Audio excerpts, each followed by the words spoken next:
Okay, so here we are with part 2 of Quantum and Nonlinear Photonics Practice Final Exam. Let's start number 8. A coherent state is given as follows. Okay, so A, B, C, D. Expand the coherent state in the Fock basis. Show that the photon number distribution is Poissonian. Demonstrate the following. Show that here that delta n squared equals an expected value n hat, and explain why coherent states are considered the most classical quantum states of light. Okay, so I'm just going to go through this quickly. Current coherent states and photon statistics. So coherent state satisfies that following with the ket notation, expand it, and the number states here that alpha ket. Okay, so here that equals the following series, ket notation there. Apply that A hat, and we're going to get this summation. Okay, we're going to relabel m equals n minus 1. Okay, we're going to wind up with this summation and ket notation. And however here, we're going to get the following. So we wind up with that c sub m plus 1 square root of m plus 1 equals alpha c sub m. So c sub n equals alpha to the n over square root of n factorial c naught. Okay, we're going to normalize this, setting it equal to 1. Okay, doing that, absolute value c sub n squared, that's n equals 0 to infinity equals to 1, and that's going to come out to, when we do the math, we isolate our c naught. We're going to get c naught as e to the negative magnitude alpha squared over 2. Okay, so our alpha here, ket, okay, so equals e to the negative alpha magnitude squared over 2 times this summation, and the photon number probability is going to be given p of n equals absolute magnitude of c sub n squared. So our p of n equals this. All right, and this is a Poisson distribution with our mean given as our expected value n equals magnitude alpha squared. And for a Poisson distribution, we get the following. Okay, and coherent states are most classical because they have minimum uncertainty and maintain classical like field oscillations. Okay, so I'm just going through that one quickly, not reading all the symbols because it's there. It's right there. So number 9, I'll get through quickly too. Symbols are there. Okay, so number 9, let's just read through this. Two-level atom interacts with monochromatic resonant field. Write the interaction Hamiltonian in the dipole approximation. Using the rotating wave approximation, derive the coupled equations for the probability amplitudes. Obtain the Rabi oscillation frequency. Derive the transition probability p sub e of t equals sine squared of that omega, pardon my horribly drawn omega, sub r t over 2. Part E, explain the physical significance of detuning, spontaneous emission, and population inversion. And Part F, discuss why two-level systems are fundamental in quantum optics and quantum information. Okay, so let's go through this. Two-level atom and Rabi oscillations. Let the two states be the following. Dipole Hamiltonian is here for that h hat sub I equals that dot product. Assume the following for E of t. Transition dipole moment is right here. Okay, and here's our state. Okay. All right. In the rotating wave, approximating the amplitude are the following.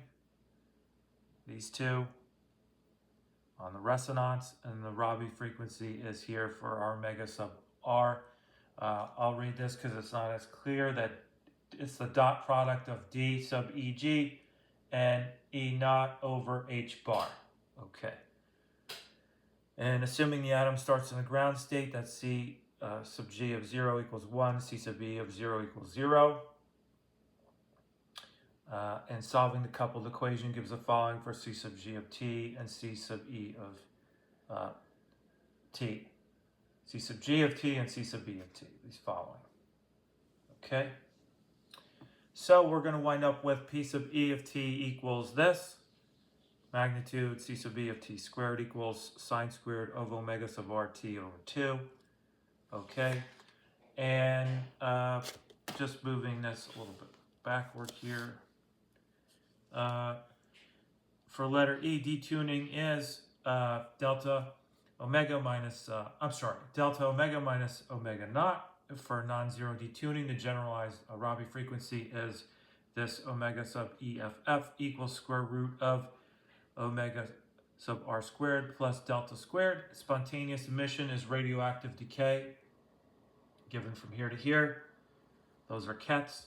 And population inversion means more atoms are in the excited state than in the ground state. And just a note here, for detuning, the more complete form is this.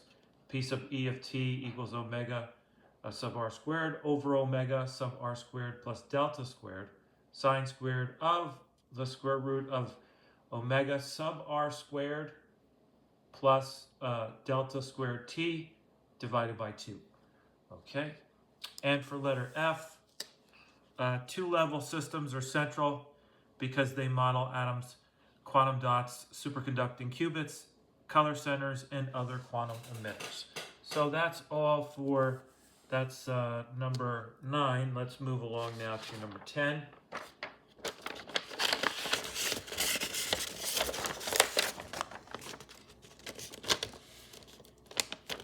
Okay, so number 10, squeeze states of light. Define the field quadratic operators as such. A, B, C, D, E. Defining the field define the field quadrature operators. My apologies. Part B, derive the uncertainty relation between these two quantities. Explain what is meant by squeeze state. Describe how parametric down conversion can generate squeeze light.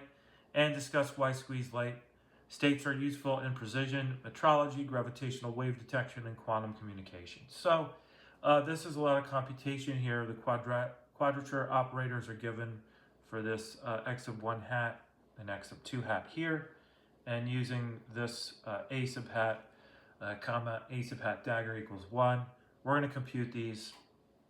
Performing the computation, we're going to get the following for x hat sub 1, x hat sub 2 equals this. We're going to expand it, and it's going to come out to negative a hat, a sub hat dagger plus a sub hat dagger, a sub hat. Again, went through that rather quickly. Computation didn't show all the steps, but that's what you arrive at. And since a sub hat, comma, a sub hat dagger equals 1, a sub hat dagger, a sub hat equals negative 1, we get x sub 1 hat, x sub 2 hat equals 1 over 4i times negative 2, which that's going to be I over 2. And so x hat sub 1, x hat sub 2, that equals I over 2. Making sure that there's no complex number in the denominator. The uncertainty relation is that delta x sub 1, delta x sub 2 is greater than or equal to 1/2 times this magnitude. So our delta x sub 1, delta x sub 2 is greater than or equal to 1/4. Okay, moving along here. C, a squeeze state has reduced uncertainty in one quadrature below the vacuum level, compensated by increased uncertainty in the conjugate quadrature. Part D, parametric down conversion can generate squeezing because a pumped photon splits into pairs of lower frequency photons. The interaction Hamiltonian has this form here, this H hat sub 1 equals I H bar kappa times this quantity in brackets a hat dagger squared minus a hat squared, close parentheses, close bracket. So for a single mode squeezing, or this is going to be H hat sub I equals IHK times this thing in brackets, times this in brackets rather, A sub hat S, A sub hat S dagger, A hat sub I dagger minus A sub S hat, A sub I hat. Okay, for two-mode squeezing. And the last component of this, letter E, squeezed light is useful because it can reduce quantum noise below the standard shot noise limit. This improves precision measurement, gravitational wave detection, and quantum communication. So that's number 10. Let's move along to number 11.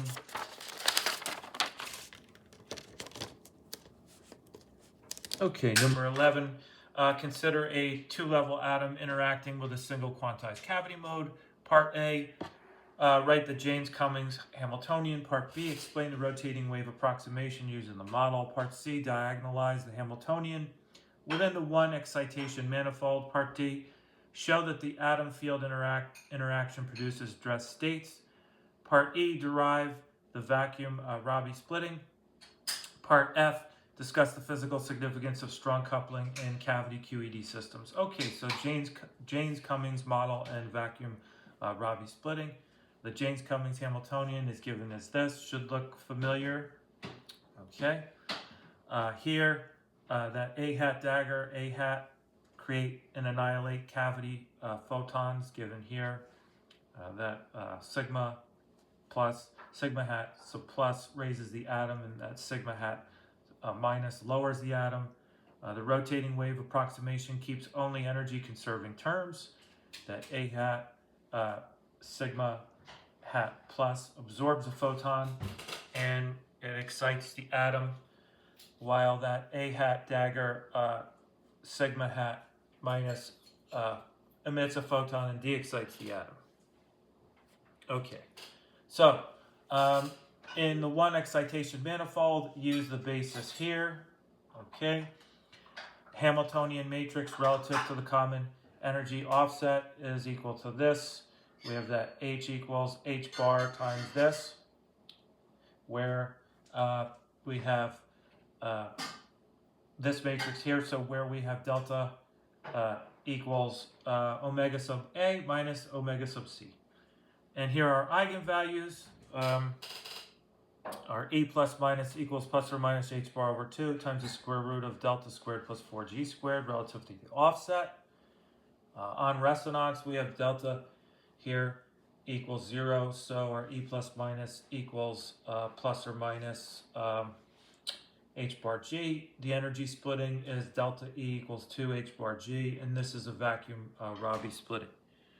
Okay, moving forward here, the corresponding dress states on resonance are here and here. And the strong coupling means coherent atom cavity energy exchange occurs faster than dissipative loss. So roughly G is greater than that kappa sub 1, gamma sub 1, and kappa is the cavity decay rate, and gamma is the atomic decay rate. Very important. And now we move on to our last component, number 12.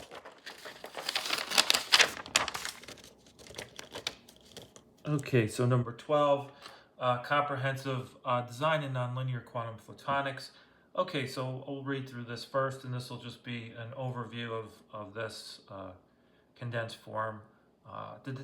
Design a photonic platform capable of frequency conversion, generation of squeezed light, quantum state preparation, and ultrafast pulse manipulation. The system consists of a periodically pulled nonlinear crystalline optical cavity and integrated waveguide curved medium. Okay, A, B, C, D, E, F, G, H. So explain how quasi-phase matching works in a periodically pulled. In periodically pulled materials, describe how the cavity enhances nonlinear interactions. Compare that chi second order and chi third order platforms for quantum photonics. Explain how squeezed vacuum states may be generated in the system. Discuss the role of dispersion engineering and ultrafast pulse propagation. Explain how decoherence limits quantum state fidelity. Propose an experimental scheme to verify non-classical light generation. And discuss one modern application of nonlinear quantum photonics in quantum computing, quantum sensing, or secure communication. So for letter A here, For a nonlinear interaction, perfect phase matching requires delta K equals 0. If this is not naturally satisfied, periodically poled materials flip the sign of chi second order every coherence length. So this resets the phase of the nonlinear polarization so that the generated waves continue to build constructively. The quasi-phase matching condition is this, that delta K minus 2 pi m over lambda equals 0, where lambda is the poling period and m is the grading order. Part B, a cavity increases the effective optical intensity interaction time.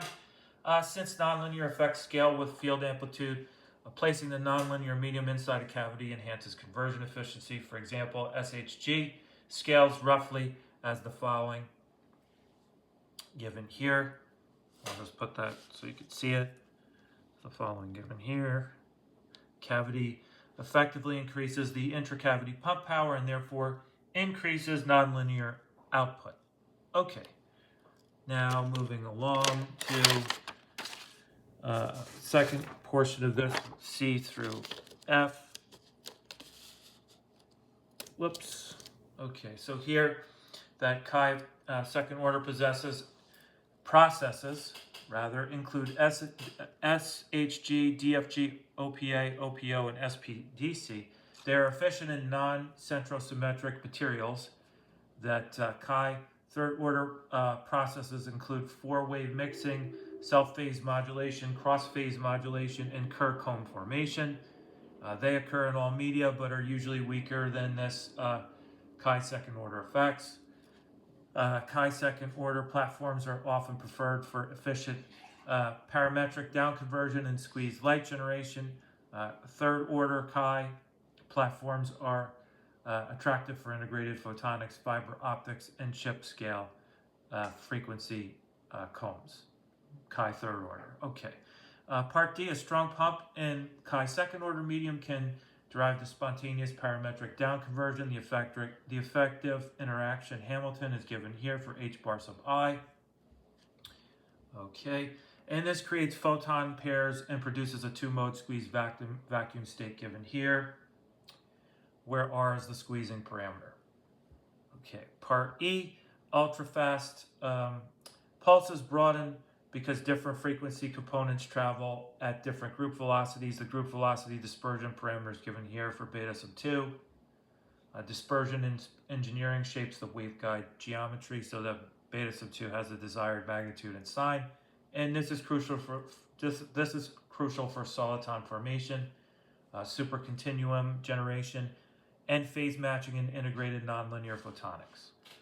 Okay, and this part F, quantum optical states are degraded by loss, thermal noise, phase noise, detector inefficiency, and mode mismatch.